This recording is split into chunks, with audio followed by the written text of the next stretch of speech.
Boom. Ladies and gentlemen, you are watching the Cashing Points live stream. Some unfortunate news. John Proctor will not be joining us this week. He is doing some really cool, amazing real life stuff, a big momentous occasion for him. I don't know if we're allowed to talk about it. Like, I don't know why it would be a secret, Graham, but I'll let him give you the details when he's on next week. And it's unfortunate he's not with us for this specific slate, just because I think this is a very difficult slate. This is always one of the slates that are going to be toughest for me, which is to say that there's an immense number of injury question marks this week. And it's just like, it's tough to, on a Friday, you settle on the top plays and then all this news comes out, all these different players questionable. Are we going to get the cheap backup running backs? What does it mean that Julio Jones and AJ Brown are out? George Kittle's questionable. Melvin Gordon's questionable. Chase Claypool, Gibson, Pollard, et cetera, et cetera. And so you have the plays in your head on a Friday, and then all this news comes out. Now you have to juggle, okay, well, if player X is out, what does that do to player Y right behind him? And so it's just kind of hard to figure all that stuff out. And that's always Johnny at his finest. But the good news is we have a very worthy replacement in the great Wes Huber, the advanced matchup guru himself. So this is going to be a fun show. This is going to be a good show. And thanks for joining us today. And Wes, Graham, how are you guys doing? Yeah, I'm good, man. I'm excited about the weekend. It's beautiful outside. I love fall weather, and got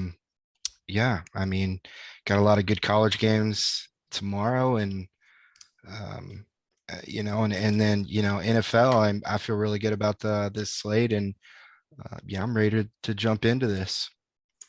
Yeah, it's cooled off this past week here in Denver, and it's nice, man. It's like 60 and breezy. I think I'm like the only person here that like actually enjoys the cold weather. So I'm looking forward to it cooling off too. I love this time of year because like we're in the middle of football season. It's starting to get cold out. It's the best. I'm jealous because I love Colorado weather. Just no humidity whatsoever. Oh, dude, it's great. Money right now. I haven't had to run the AC or the heat in like a week, just like leaving the windows open. I love that. There's just nothing better than that right there. It's money. Yeah. See, I hate when it's cold out, but I keep my apartment constantly like 60 degrees. It just like doesn't make any sense, but you're like a 55-year-old woman in your house that's just absolutely in my robe. Well, let's talk the slate. There is a lot to get to, man. This is I don't know. The last two slates have been really fun. I think this one, Scott, I think you're right. This one's, at least right now, Friday afternoon at 1:00 Mountain. It's definitely a little confusing. First game up, Washington and the Falcons. The team is 1.5 point favorites. The over-under's 47. We'll get it started here. Get the injury news started here. Antonio Gibson apparently injured his shin in practice this week. Everything that I've read from Rivera and the team doesn't make it seem super serious, but we'll see. I think Gibson's going to play, but he might be a little bit more limited than usual. And also kind of big news, Curtis Samuel might be back this week. They activated him off the IR.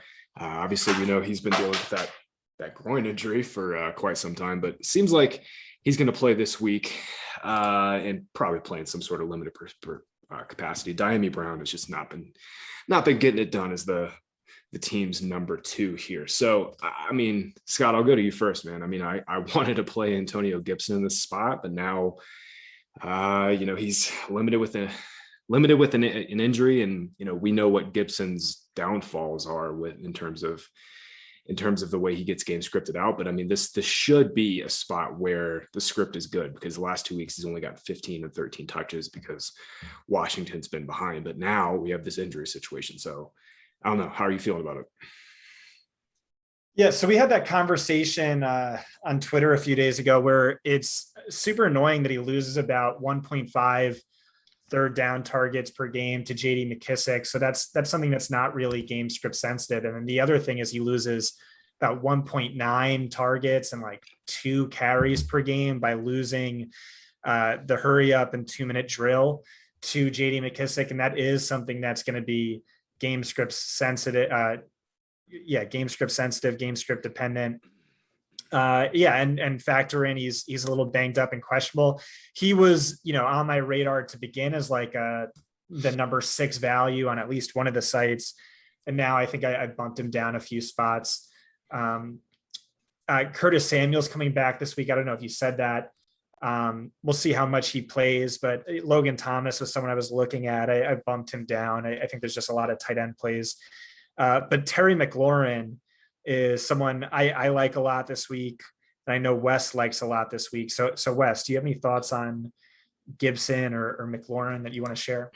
Yeah, I'm going to disagree with you, Graham. I think he goes all out this week. Washington doesn't have the luxury of resting him or giving him, limited reps. It's a game that's predicted to stay really close. It's on the road. They're 1-2. He gives them the best chance to win. They don't have anybody else on the roster that, they could always get crazy and use Patterson, but I doubt we'll see that. I just think he's going to have a full workload, and they're going to have to ride him.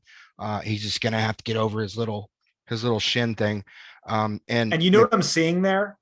That game opened up with Washington as 1-point dogs, and that's moved to them being favored by 1.5. So you factor in that line movement. I think there's, really good chance that they win this game, and Gibson does get that positive game script. So if he is full go, I do see that being pretty significant.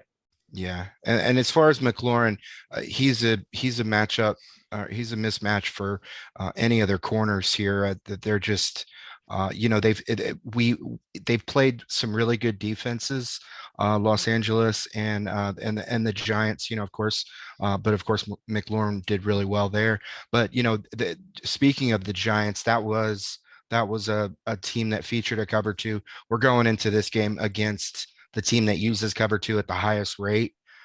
So you get an idea of what the thing is McLaurin is actually not as dominant of a cover 2 guy as he is a cover 1, cover 3, but it speaks to what Heineke's really good at.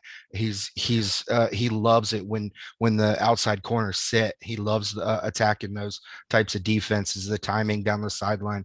So this is going to be a game where I'm surprised. I'm looking at the ownership percentages for Heineke, and I'm like, what is going on? How is he not one of the higher owned guys at his pricing? So just blows my mind. Yeah, he's cheap on DK. FanDuel quarterback pricing is really flat this week. Like, you can kind of do whatever you want. Mm-hmm. DK is not that case. And Heineke, man, it's been hook or by crook, but he's gotten it done in the 3 spot starts he's made. Once against the Bucks last year, the wild card round, put up 20 fantasy points, had a good game. On a short turnaround against the Giants, and obviously got it done against the Bills in garbage time last week. He's gotten it done. He moves a little bit. I don't think it's been a huge downgrade from McLaurin and Gibson, but I think Heineke's in play, but I think there's a lot of good quarterback plays on this slate, honestly. Flipping over, I don't think you can fill out like a large field GPP set up without throwing in some stacks there from here. And here's the thing. If Samuel does return, it's going to open things up even more for McLaurin. And that's something that Heineke's had to deal with is, he doesn't have another receiver helping pull that he can use with his eyes to pull, get safeties to bite here and there. It's all on McLaurin. They're sticking with McLaurin. And when you watch the Giants game, he went off. Yeah, but he had to do it with guys all over him. It wasn't like he was wide open. He had to really work in that game to get that yardage. Yeah. They were just running zone beaters, just trying to get him underneath that zone and get quick hitters. Yeah, so I think you raised a good point about Samuel coming back. Let's flip over to the Falcons side here. This year has been bizarre for this passing offense. I mean, obviously you take out Julio, which has been kind of expected. Matt Ryan's efficiency in his career has just dropped off a cliff with Julio out of the lineup. So that hasn't been a surprise. But I mean, the big surprise for me is, they're just not throwing the ball down the field at all. I mean, Matt Ryan's average depth of target is last in the league at 4.4 yards. Last year, it was 8.7 yards, which was top 6.